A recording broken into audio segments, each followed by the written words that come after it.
initiation it has been given by the SharonPly. Sri Vishnu Khemani ji, our chief donor, has generously donated this machine.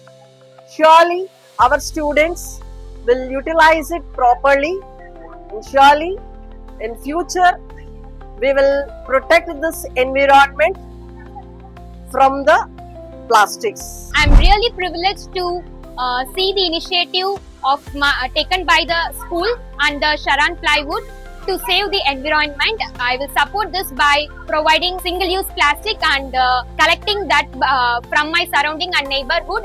And also I will encourage other students and other people to collect single-use plastic to recycle.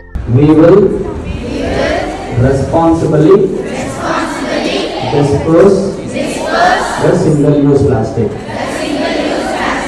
I say no to plastic.